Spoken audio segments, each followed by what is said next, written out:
freedom. Oh my God. I don't even know where to start with this. I do not know where to start. I even wrote myself a couple of notes this time, which I really never do, but I wanted to make sure that I talked about a few things. So, this will be my Kong Skull Island movie review, mullet style. For those of you that do not know what mullet style is review in the front, spoilers in the back. So I'll tell you when it's time for spoilers, because I'll say, all right, mullet style. And I'll just start rambling off spoilers, okay? I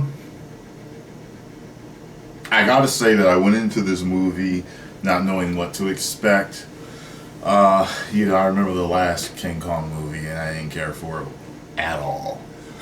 And while I did have a good time with the Godzilla movie, I still didn't know what they were going to do with this. I knew it would be a CGI fest, but from the trailer, I knew that the CGI was done really well. But I gotta say, take the hat off to these guys who worked on this movie's CGI and special effects. Absolutely incredible, the detail that they put in to Kong and all the other aminals and stuff on this damn island. Absolutely incredible.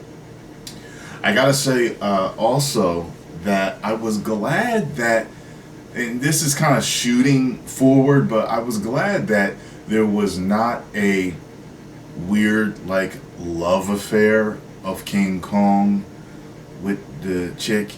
I'm glad about that, because I always thought that that was something that was rather weird, about the whole King Kong thing. But no, he just was a giant, gentle, strong, powerful protector of people on that island, and that's what I got from it. There was no special favoritism to her or anyone else, really, for that matter. But so the whole premise of the movie, basically John Goodman from Roseanne, if you remember, his name was Dan. Okay, yes, he's always gonna be Dan to me, but I love John Goodman. He's a good actor, and he basically is just a man, along with a couple other people, that have a hunch about this special island where people and ships and everything has disappeared, protected by storms and this and that. So he basically gets the government approval to go out there and check out these mysteries, because we don't want the Russians to get to it first. So they end up getting a hold of Tom Hiddleston, which I gotta say has some badassery to him in this. With as much as I love him as Loki, he always comes off as rather weak and kind of stupid looking as Loki. This movie had some badassery to him, It was a dude that I would recruit on my crew if I was going. And, I liked him. I really liked him in this movie. I liked him. I liked him a lot. Samuel L. Jackson was the leader of the, platoon, or whatever you may call them, of the military part, leading them into this. And I gotta say, the beginning of the movie, you're introduced rather quickly to Kong. And I thought that that was very cool, because I'm one of those people that doesn't like to wait. I don't really need a whole lot of build up before I see the main character and some action. Which is total opposite of what they did with Godzilla in the Godzilla movie. In the Godzilla movie, they tease you and tease you and tease you and tease you and tease you until they decide to give you, pow, sucker punch you right in the mouth at the end of the movie with everything. I liked what they did with Kong more. I'm not saying that it didn't work with Godzilla, I'm just saying. Why am I comparing the two movies? Because they're related, that's why. So, moving forward though, after you're introduced to him rather early in the movie, you are introduced to him again rather quickly. And if any of you saw my reaction to the first trailer of Kong, y'all know that that part was in there. I actually didn't laugh that time. I was actually really surprised from how they cut it and the first introduction of to how he says hello to them. I was like, oh my God, it's this part. My God. The devastation of what he did to them. So, basically, they all get separated and they have to regroup and they need to get off this damn island. That's the whole premise. And wow, avoiding death. Okay, and I gotta tell you, Kong was in the movie more than what you think he is, and you find out the thing ain't full grown. You know, he is the protector, and there's a whole lot of there's some Middle Earth, Hollow Earth theory stuff here, which is pretty cool because I know about that. There's a lot of different life forms on this island, and they end up running into Step Brothers, and you'll find out who he plays. He's basically a rather important character in the movie, and there a lot of his jokes for me were falling rather flat, except for the joke about the ants that you guys will eventually see. But I ended up in the end liking his character. I did. I ended up in the end appreciating the role that his character played. You do run into natives and a few other beings there, and you find out that Kong basically protects them from these other ones that you did see in the trailer. Those big, like, skull beak looking things. Yeah, he basically protects them from that and other threats. So, I gotta say, the finale of the movie was probably the best CGI battle I've ever seen. Hands down. I don't think I've ever seen a CGI battle that damn good.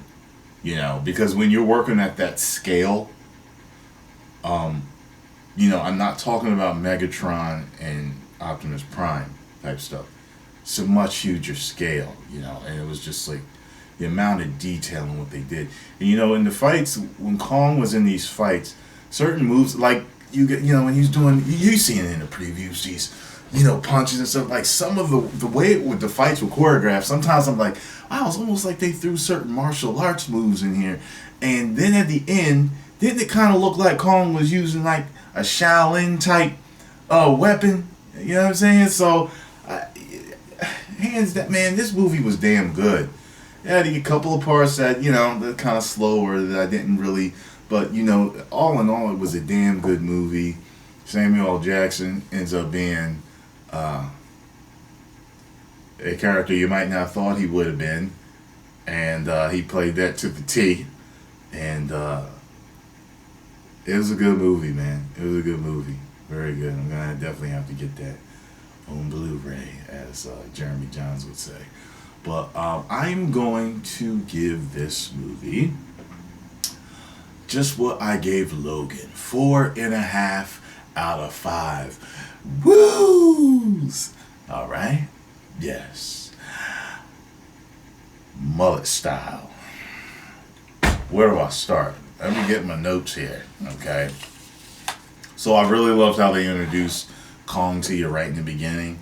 You know, you're watching the war and everything, and well, no, not really watching the war, but you know, you see the guy get wrecked on the island, and with the Japanese pilot, and they're fighting each other, and all of a sudden Kong comes out of nowhere. I didn't know it was gonna. You know what's funny? I didn't figure out that Step Brothers was him until like later. Like I should have known, but for some reason I just sure as hell didn't look like the guy in the beginning of the movie. Kong was destroying them helicopters like it was nobody's business, wasn't he? Oh my God. Like, and it was a long scene. That was a long sequence, wasn't it? I was, the whole time I'm like watching this, I'm like, God, they took so much care with how much detail and what they put in to the special effects, everything they did. Kong's scale, the way he looked, and in the sky, in the skyline or whatever, and the way he walked, the way he moved, everything was real smooth. He was cool too. Something was cool about him. I really liked Kong. I really did like Kong in this movie. But it's one of those things, with the Samuel L. Jackson character ended up going crazy, and I know he killed your men, but it's just an animal being an animal. You come on their turf, a grizzly bear attacks you because she's got baby bears nearby. It's what they do. It's what we do. Suicide Squad fans will get that. But, I didn't think it was right to kill Kong because, come on now, you got them old skull Death Eaters or whatever Step Brothers was calling them.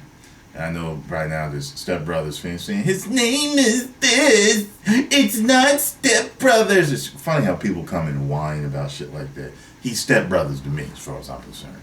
So anyway, did you see, what was funny? Remember when the dude was bending down to get a drink of water and you saw the little in the water, and I was like, but the way they cut it, it was like they wasn't going to show it, and I was like, what? I was like, is that just a precursor to what's going to happen in another scene, or is that this about to happen? And Kong comes around the corner and chilling because he's all cut up and everything, and nursing his wounds, starts drinking water, and then the giant octopus. I think it was an octopus. I'm thinking it was an octopus. I don't think it was a squid at all. But, comes up, starts attacking him. He just ripping it apart, eating it, stomped on his head, squeezed the ink out, everything. He's slurping it up like spaghettis, and he just drags it along. On to the next scene and shit. Oh, man. Wasn't that part fucking crazy with the giant spider? I was like, what in the fuck? I didn't expect that at all. I know all of y'all were surprised in that scene. Like, don't tell me you were just sitting there like that. Like, who the fuck expected that shit? Oh my god. Thing had like bamboo for legs, but it was camouflaged. And then remember the walking stick, the giant walking stick? So he was like a walking, rotted, dried out tree. And I thought it was really scared and just said he ain't want no more, but I was wrong. That damn skull eater was after him. I got him. Let me see here. What else? Oh yeah, when Kong was fighting a bunch of those other smaller ones, I loved all of that. That was cool as fuck. Let me see here. And remember when Step Brothers made the joke about the ants? He was like, yeah, sounds like a bird, but an ant. And then they tore that dude apart. I thought he was going to make it. That shocked me. That was one of those deaths that shocked me. They snatched him out of nowhere. Them birds, I guess they was getting him back for Samuel shooting one of them earlier. You know what I mean? And that final fight was just off the chain, man. It was just, damn, that was good. Did you see when he ripped his tongue and gizzards out with one snatch? I was like, wow. Then he set the girl down. Went about his business. It wasn't like he was like, it wasn't no stupid shit like that, like he was in love with her and no shit like that. It was just like, wow, he's just protecting people, doing his thing. You know what I mean? His parents is gone. They're all dead. I don't know if those things got them or what, but they're dead. That sulfur ass area. And he's the last one. I like how they're making it like it's nature. This is nature doing their thing. And, then of course, the end credit scene. The end credit scene. Then I'm talking about, well, Kong wasn't the only one. There's more kings. And it shows Godzilla. And then it shows like Mothra. Who did it show? Mothra, I think. And two more, right? It wasn't like Godzilla, Mothra. No, maybe it was Mothra. It was Godzilla, Mothra, and I forgot the three-headed thing. Y'all know that three-headed flying dragon thing. There may have been one more. Maybe it should. I don't remember. But then, of course, and they ended it with the cut to black. I was like, oh. So, and it showed them all like fighting in that cave drawing, didn't it? So this is going to be more than just from what it looks like. It's going to be more than just Kong versus Godzilla. And it's kind of weird, you know. I felt kind of funny, but y'all might think I'm weird or whatever about this. But I thought it was kind of, I didn't really like the whole thing, how Godzilla went after those things to kill him, keep him from reproducing. And I actually felt bad when he destroyed the eggs. And like the mom was like sad and shit. I was like, damn, they're just trying to reproduce. You know, it's just nature being nature. Nature is very cruel. You watch certain videos, you know how cruel nature is. So, but I just didn't like that. Whatever, maybe I'm just too compassionate of a person. That's just how I am. But anyway, y'all, post your comments down below. Let me know what you all thought. I thought the movie was very, very good. Very good movie. I would definitely go see it again. You know, that's how good it was. And I'm not like that. I very rarely go to see movies again. But given the opportunity, kind of like, oh, a friend hasn't seen it, that's like, yo, let's go see it. And I'm like, all right, let's go see it again. And that's the type I am. Because I'm the type of person that usually once after I see a movie and I really love it, I'll get it when it comes out, and I usually only watch the parts that I really like. But I will watch movies all the way through if I really like a movie. So, you know, there are a couple movies few movies in my lifetime I've gone to see it twice at the theater, but I've never gone by myself. It's always like a person has to say, hey, because I can wait for it to come out, you know, for me to go see it. But post comments down below. Let me know what you all thought of Kong Skull Island. Absolutely loved it. Great job. Great job on this movie. 1 million subscribers. Woo! You may now subscribe.